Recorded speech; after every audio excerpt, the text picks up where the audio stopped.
My name is Mike Scarano, Scarano. Good. You want, When were you born? I was born 1931, May the 9th, 1931, May?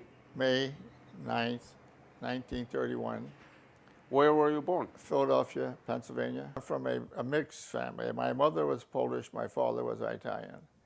So consequently, and we weren't very wealthy, we were pretty poor.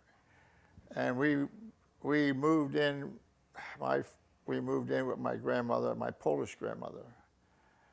And that was, my mother always talked Polish to her mother, and my father always talked to his parents in Italian.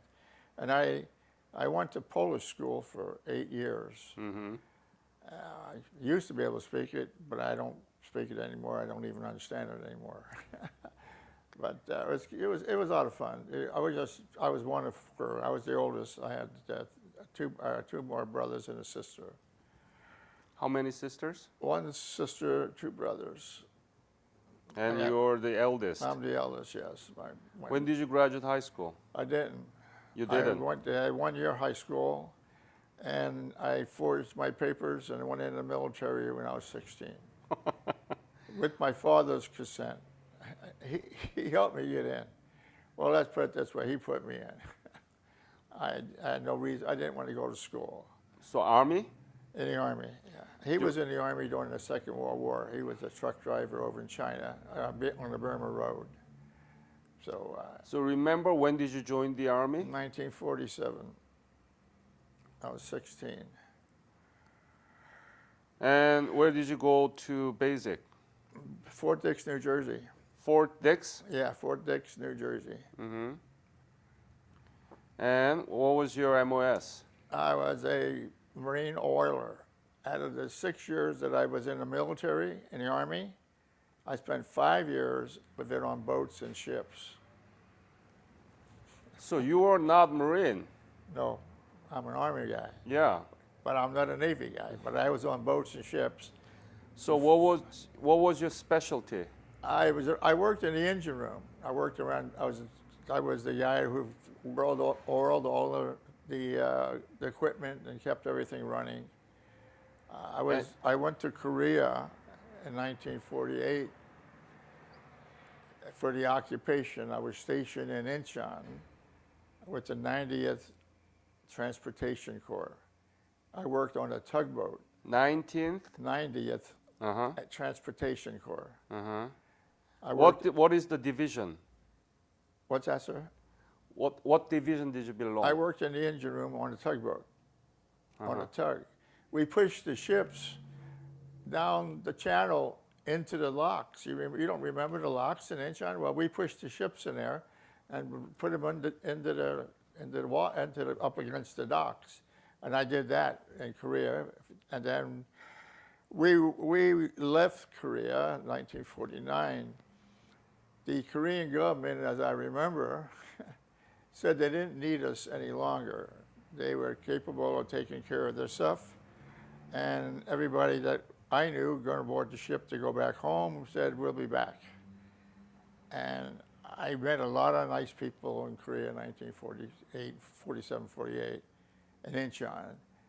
I was pretty active going up to the Korean orphanage, St. Teresa Orphanage in Incheon. Saint what? St. Teresa. Saint Teresa. Yeah, St. Teresa Orphanage in Incheon. My name was in the book. They used to have a French priest and an Irish nun. And they called her the Irish nun, and she had a little finger. One of her fingers was deformed. Mm-hmm. And I used to take candy and stuff up there to the kids. What was your first impression when you went to Korea in 1948? 47, 48. It was in that area, but it was sad. It was going through the streets. There was no streets. There were mud streets. The people were living in sheds and tin roofs, and kids were walking around. They were pretty dirty, and they was doing, they'll do anything for make some kind of a living. No, it was sad. It was sad, and But I was, like I say, I was on the boat. I worked on the boat. I stayed on the boat. I lived on there until I left. But it was sad. And then when we left, and we knew we was going to be back because they were rattling their sabers up there in North Korea at that time. You knew that. Huh? You knew it. We knew it. And so I went back to the States, and I got discharged. I was in for 2 years, got discharged. And I was out a month, and then I decided to go back in again. I went back into service. When? Say it'd be late 1949. I went back in, and I was stationed in New York aboard a ship. And we put telephone cable, laid telephone cable, but the civilians laid the cable. The Army guys ran the ship, and I worked in the engine room. I stayed on air, and then the war broke out, and I wanted to go over there. You wanted to go over there? Yes. Why? I just felt I needed to go over there. I can't really tell you why, because I had the best job in the world. The job I had, they paid me overseas pay. They gave me overseas rations. I never left the dock at night. I was right in New York City. I couldn't have had a better life. Everybody would have loved to have the life I had, but I wanted to go. So I was on there for quite a while on the ship, and I volunteered to go, put my request in, and consequently, I didn't have enough of time left on my service to go over. Extended my Army time one more extra year. Instead of having 3 years, I made it 4 years, so I had enough of time to go over to Korea. Well, consequently, when they sent me to Fort Dix, and then they sent me to California, and they put us on an airplane, and they flew us over. We made like 3 or 4 stops. We stopped in Hawaii, Okinawa, and then we stopped in Japan. When we got over there in Japan, they put us aboard a ship. And we got aboard the ship, and we were heading, they dropped us off at Hungnam. We were up in Hungnam, by the Chosin Reservoir. And as it turned out, everybody got off the ship except me and this other young fellow. We both were 18 at that time. Just him and I were there. And we're standing there, and the sergeant comes up. He says, "Well, where's your orders? Where do you go at?" We said, I don't have any orders. And the other kid says, "I don't have any orders." He said, "What do you mean you don't have any orders?" I said, "The guy told us to get on that damn ship, and we did." So we got on his ship. So he said, "Which one of you guys can drive a truck?" And I said, "Well, I had a little truck driving experience."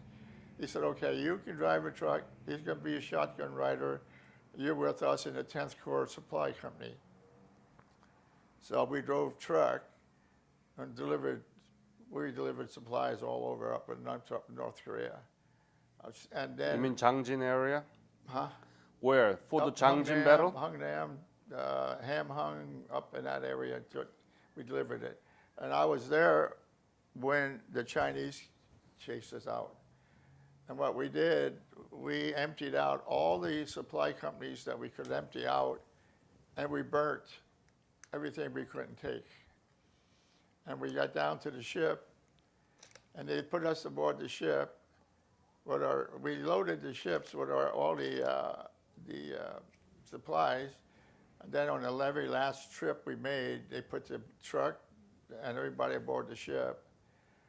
And they were Victory ships. And the Missouri, the big Navy ship Missouri, was out there putting its shells in.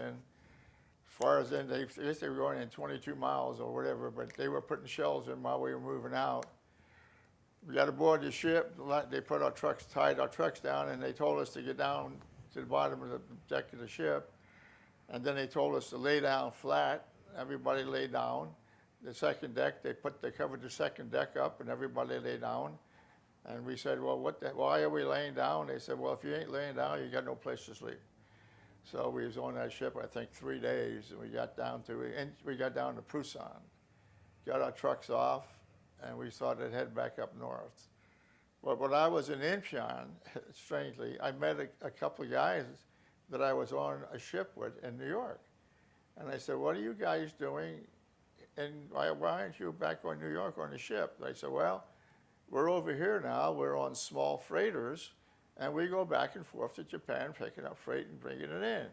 And they said, what are you doing? I said, I'm driving a truck. And they said, you're not supposed to drive a truck. You're an MOS. Says you don't have to. So I said, well, I'll try to get transferred. So I went to my company commander, and we were heading back up north, taking supplies back. And I said, sir, I don't belong here. I really belong, I get an MOS that says I'm supposed to be on boats, and I'm not driving a truck, So he said, well, write me up a 500-word essay and tell me why I have to transfer you. Well, I only had 1 year of high school, and I still can't spell. So I had a hard time spelling a lot of the words, so I think he felt sorry for me. But anyway, we were driving up a little further, and he said, you got your transfer. I said, oh, great. He said, you're going back to Incheon, and I was on landing crafts. I was running those LCMs. What they did during the war, they blew out the locks. So we had these LCMs, and we ran out 3 miles out to the Victory ships, loaded up with supplies, and hauled them back inside to the docks and up to the pier. We drove that, it was like 7 days a week, 24 hours a day, with 12 on and 12 off. But I did that, and I'll tell you what, but the funny part was, he talked about being cold. It was cold up there. At one time, they said it got down like 70 below zero with the wind chill factor.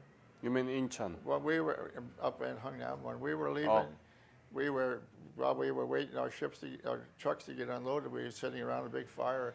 We had snow on our back, and we were sweating in front with the big fire. We had the fire, we were laying into the fire, and it was cold. But we got to Incheon, like I said, they put me to Incheon, they put me on Wamadou Island. I don't know if Wamadou Island's still there or not. That was where we were billeted at. We kept our boats in Incheon inside the harbor. Not the harbor, I don't know what you call it. Well, where all the docks were at, because we unloaded them. We unloaded our boats there. They unloaded us. So anyway, I walked through Incheon, and people come out and it says, Micah-san, Micah-san. They remembered me, and I was gone. I was gone almost a year and a half, and they come out and they were so happy to see me, and I just couldn't believe it, And I said, I'm going to go up and see if the orphanage was still there. And I went up to the orphanage, and part of it was blown out. It was run all now by Korean nuns. There was no French priests or no Catholic nun, Irish nun. But I stayed there with this outfit, running back and forth, unloading ships, and it was cold. I hated that. First of all, I can't swim. We're going out 3 miles, no life preservers. We're going out 3 miles, loading up or whatever we have. And one night we were coming in. I was by myself, and we were coming in. I was coming in, and I had a load of 155 warheads on my boat. And I looked out, it was dark, and I looked over the side, and I was sinking. My back end of my boat was getting in the water, and I said, oh man, I can't swim. I'm about 3 miles out. And I see this big ship sitting there, and I ran up alongside the ship, and some sailor came out, and he said, what's going on? And I said, throw me down a rope or throw me down a ladder. I said, I can't swim, and this thing is sinking. So he said, you got a harness. He said, hook up your harness. So I hooked up my harness. A big crane came off, dropped the hook down, grabbed the hold of my harness, picked me, the boat, the whole works, put me down inside the well deck, and he says, go in there and get yourself something to eat. We'll take care of this for you. And I went in, and the Navy fed me really good, and the Navy guys fixed my boat for me, and I went back out, picked me up, put me in water again, sent me home. But I don't have a whole big story to tell. I mean, I was up in there when the Chinese kicked us out, and I was over in Korea. But when my outfit left to go back to the States, I didn't want to go with them because first of all, I didn't want to go with those guys. I didn't like running those boats. I couldn't swim, and it wasn't what I was trained to do. I was trained to work in the engine room. But I was a coxswain. I learned how to run those boats. But they said, well, you can stay here if you want. And they put me in this outfit from Japan came in, and we built the first PX in Incheon. It was an old train station there, and we took the train station over and put a PX in there. And I was assistant PX manager, and I still lived on Wamadu Island. So they said, well, let's put a little PX over in Wamadu Island. So we put a PX over in Wamadu Island, and I was the PX manager. I run that, and it was really pretty neat, you know. And I was able to get a lot more candy bars up to the kids up but you know, every time we go to these functions and I meet all you beautiful people, I said, you know, is the orphanage still there? I mean, does anybody know if the orphanage is still? Nobody seems to know. I don't. And you know, I'm glad Korea did as well as it did. You know, and I'm glad. I don't know why I was asked why I went back.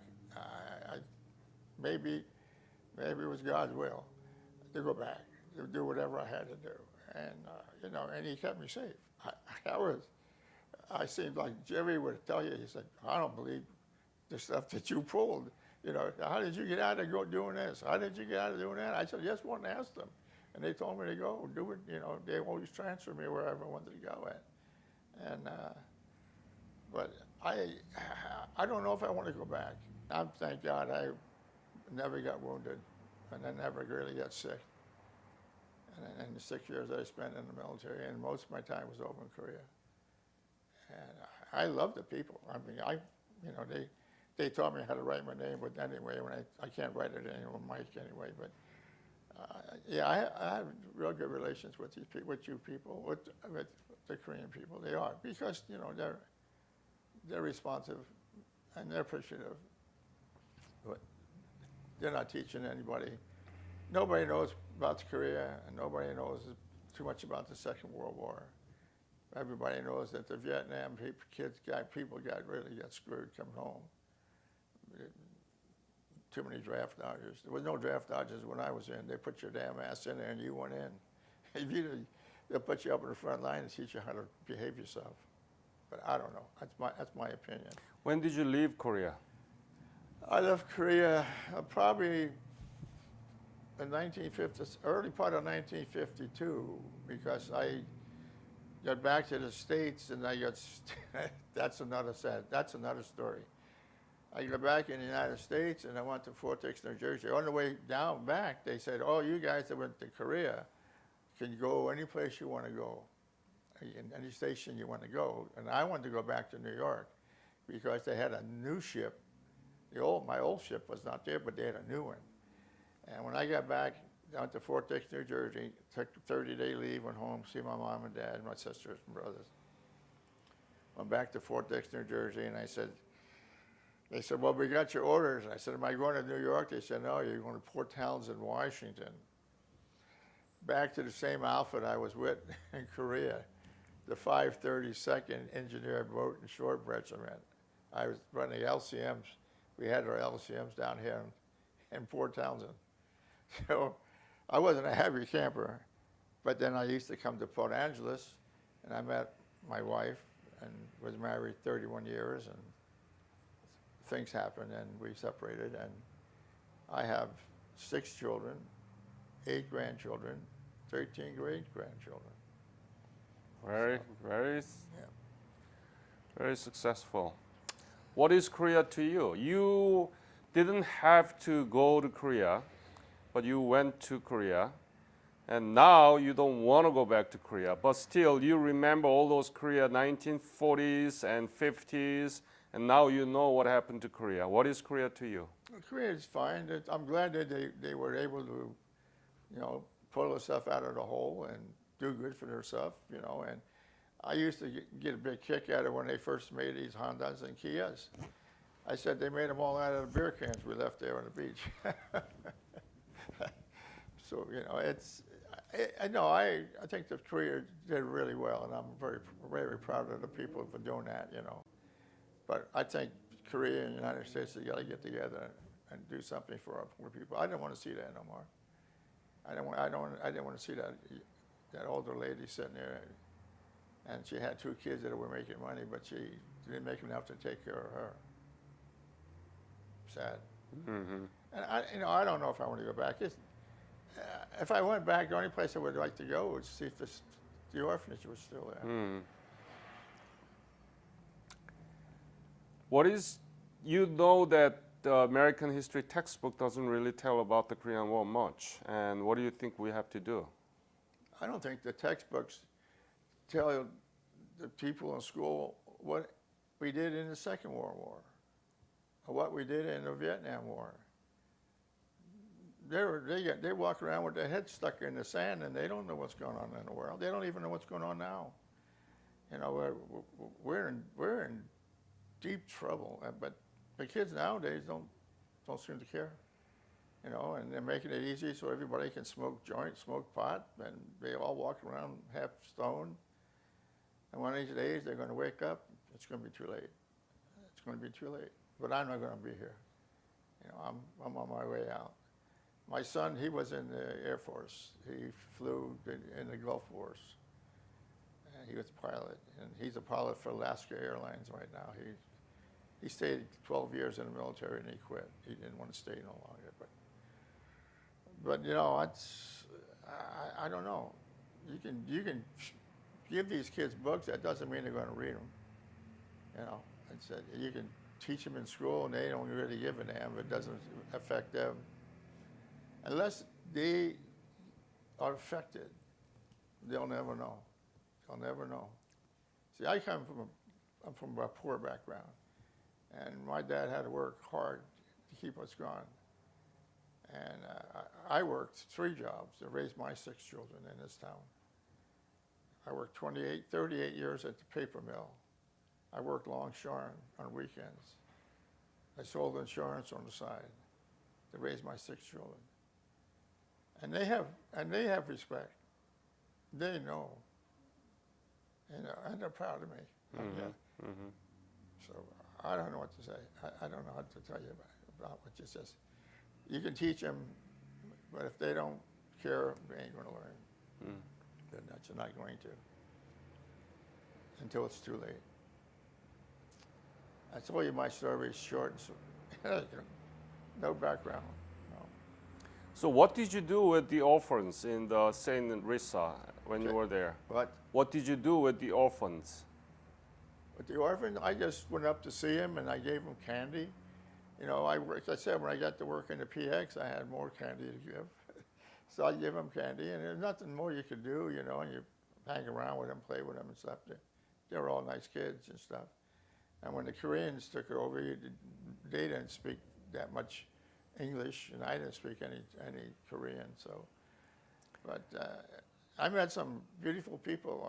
When we were driving our trucks back up north, we went into this one town, and we took over a bus depot, and we set up our supply company, and then next door it was like a motel, these little rooms, and the floors were all heated, you know, and back in those days, and I was accustomed to eating the Korean food. I liked that kimchi, and because I learned how to do that in 48 and 49. Ah.